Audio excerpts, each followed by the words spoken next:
हम लोग एनसीईआरटी में क्लास 11 के लिए पार्ट 3 अपलोड कर रहे हैं, क्योंकि पार्ट 1 और पार्ट 2 अपलोड हो चुका है। जिन बच्चों ने पार्ट 1 और पार्ट 2 नहीं देखा है उसको जरूर देख लीजिएगा। आज से हम लोग एक्सरसाइज चालू कर रहे हैं एनसीईआरटी बुक से, क्योंकि एक्सरसाइज 1.1 है आपकी इस बुक में। ये है एक्सरसाइज 1.1। इसके क्वेश्चंस मैंने लिख दिए हैं आपकी सुविधा के लिए। तो जिन बच्चों के पास बुक नहीं है उनके लिए मैंने क्वेश्चंस भी लिख दिए हैं, आप लोग देख लीजिएगा।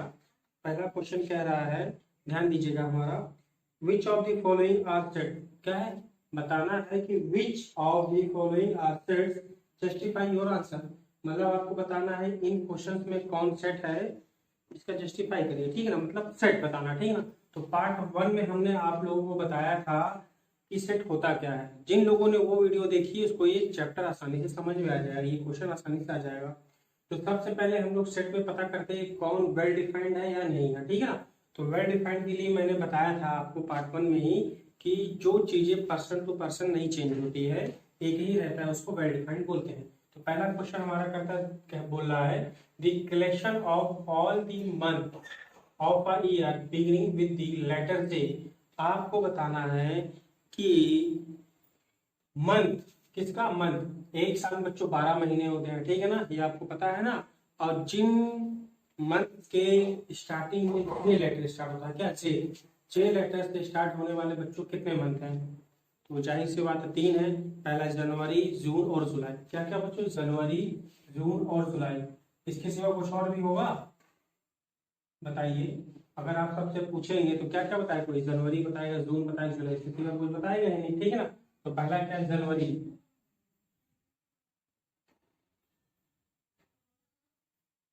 जनवरी, जून और जुलाई, ठीक है ना। ये 3 है, क्या चीज, ये 3 है, इसके सिवा तो कोई और है नहीं। तो आप हमसे भी पूछेंगे तो भी हम जनवरी, जून, जुलाई बताएंगे, पापा से पूछेंगे तो भी बताएंगे, फ्रेंड से पूछेंगे तो भी यही बताएंगे, ठीक है ना। तो मतलब क्या है, ये वेल डिफाइंड है, क्या है, वेल डिफाइंड, ठीक है ना। वेल डिफाइंड है इसीलिए ये सेट है, क्या है। तो आप लोग इसमें आंसर क्या लिखोगे, this collection is well defined. क्या, this collection is well defined, ठीक है ना। तो यहाँ लिख देता हूं मैं छोटा छोटा, this collection, this collection is well defined. देखो वेल डिफाइंड होगा तभी सेट होगा, अन्यथा सेट नहीं होगा, याद रखिएगा। वेल डिफाइंड जितने होंगे वही होंगे। This collection is well defined, so it is a set. क्या हुआ, ये कलेक्शन वेल डिफाइंड है इसलिए सेट है। क्लियर हुआ, कोई दिक्कत, कोई प्रॉब्लम नहीं, ठीक है ना, समझ में आ गई। दूसरा हमारा क्वेश्चन क्या कह रहा, the collection of 10 most talented writers of India. देखो 10 most talented writer of India, अगर हमारे व्यू से अलग होंगे, किसी और से पूछोगे उसके व्यू से अलग होंगे, फ्रेंड से पूछोगे तो उसके व्यू से अलग होंगे। तो ये कलेक्शन वेल डिफाइंड नहीं है, क्या, वेल डिफाइंड नहीं है, इसीलिए ये सेट नहीं है। तो आप इसमें लिखोगे दिस कलेक्शन इज, क्या लिखोगे आंसर में इसका, this collection is not well defined. क्या चीज, not well defined,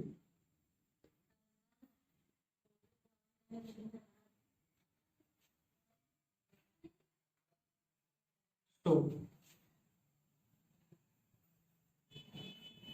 it is not set. Clear हो गया, बहुत आसान है, ठीक।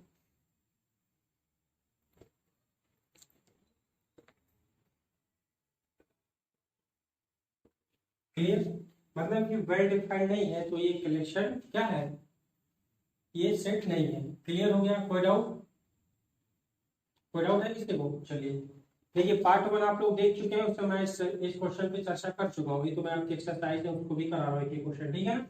अगला क्या करा, देखिए ये वेल डिफाइंड क्यों नहीं है, मालूम चल गया ना, क्योंकि ये पर्सन टू पर्सन क्या चेंज होगा, ठीक है ना। A team of 11 best cricketer batsman of the world. तो वर्ल्ड में क्या चीज, वर्ल्ड में तो ढेर सारे हैं, हमारी व्यू से अलग है, किसी और की व्यू से अलग है, फादर की व्यू से अलग है, आपके फ्रेंड्स के व्यू से अलग है, मतलब ये पर्सन टू पर्सन क्या चेंज हो रहा है, पर्सन टू परसेंटेज चेंज हो रहा है, तो ये वेल डिफाइंड नहीं है। तो आप इसमें लिखोगे this collection is not well defined. क्या लिखोगे? This collection is not well defined so it is not. Clear हो गया? कोई डाउट? सेम क्वेश्चन यही है, the collection of all boys in your class. अब देखो आपकी क्लास में कितने बच्चे हैं, आपको तो पता ही होगा, जितने भी बच्चे होंगे भाई 10 बॉयज हैं तो 10 हो गए, 20 है तो 20 है, मतलब आपकी क्लास में जितने बॉयज हैं तो वेल डिफाइंड है ही है। तो लिखोगे this collection is well defined so it is set. Clear हो गया? बस यही है, इसमें एक दो क्वेश्चन और है, तो आप लोग को क्लियर हो गया या नहीं? ठीक है, एक्सरसाइज के सारे क्वेश्चंस मैं कराऊंगा, डिक्टेट कर दे रहा हूँ एक एक करके। देखिए बच्चों क्या है, fifth question, the collection of all natural number less than 100। अब देखो लेस देन 100 मतलब कि 100 से कम। अब इसको ध्यान दीजिए, इसको समझाते हैं अच्छे से, ध्यान दीजिएगा। देखिए बच्चों सिर्फ हमको वेल डिफाइंड या नॉट वेल डिफाइंड क्लियर करना। अगर वेल डिफाइंड क्लियर हो गया तो वो सेट है, वेल डिफाइंड नहीं तो सेट नहीं, बस सिंपल लैंग्वेज है, कुछ नहीं करना इसमें। तो देखिए ध्यान दीजिएगा हमारी बात को, क्या कह रही थी, collection of all natural number. Natural number सभी को पता है, 1 2 3 4 5 6 7 8 9 10, यहाँ से लेके इनफाइनाइट का। क्लियर हो गया? तो क्या कह रहा है, लेस देन 100 मतलब कि 100 से कम। तो 1 हो गया, 2 हो गया, 3 हो गया, 4 dot dot dot dot dot चलता जाएगा, फिर 98 99। ठीक है ना? 98 99 मतलब लेस देन 100 मतलब 100 से कम। तो 100 से कम क्या 99 हुआ, लिखा नहीं है, लेस देन 100। तो 100 से कम क्या होगा 99, भाई 100 तो होगा ही, 100 है तो 100 से कम क्या है 99। तो अब ये देखिए आप हमसे पूछेंगे या फ्रेंड से पूछेंगे, किसी किताब में भी पूछेंगे तो लेस देन 100 नहीं बताएगा, मतलब क्या ये वेल डिफाइंड है। क्या बच्चों? Well defined. जब ये वेल डिफाइंड है तो ये सेट है, तो लिख देना this collection is well defined. क्या लिखोगे? This collection is well defined. Clear है? मेरे पास थोड़ी जगह कम है क्योंकि बड़ा बड़ा लिखना होता है, तो इसीलिए well defined, this collection is well defined so it is set, so it is set. Clear हो गया? ये कलेक्शन वेल डिफाइंड इसलिए सेट है। अगला देखिए, एक collection of novel writers by Munshi Premchand.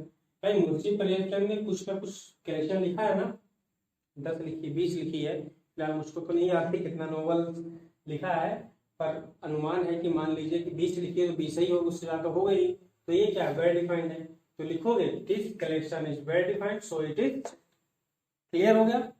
अगला क्या गया, the collection of all even integers. All even integers तो सभी को पता है, इवन भाई मैंने पहली वीडियो में इंटीजर्स बता रखा है, आप लोग उसको देखिएगा। ठीक है ना? इंटीजर्स क्या होते हैं, इवन। इवन नंबर क्या होते हैं जो 2 से डिवाइड हो जाते हैं। तो क्या क्या हो गया, जैसे कि 2 4 6 8 10 डॉट डॉट डॉट डॉट। क्या आगे तो लिमिट दी नहीं हमारी, लिमिट दी हुई है, लिमिट तो दी नहीं, मतलब क्या ये चलता रहेगा, collection of all even integers चलता रहेगा। तो ध्यान दीजिएगा, जब इसमें लिमिट तो दी नहीं, चलता ही रहेगा, तो फिर इनफाइनाइट हो गया। तो इसमें क्या check, this collection is well defined. क्या ये वेल डिफाइंड है? क्या है बच्चों?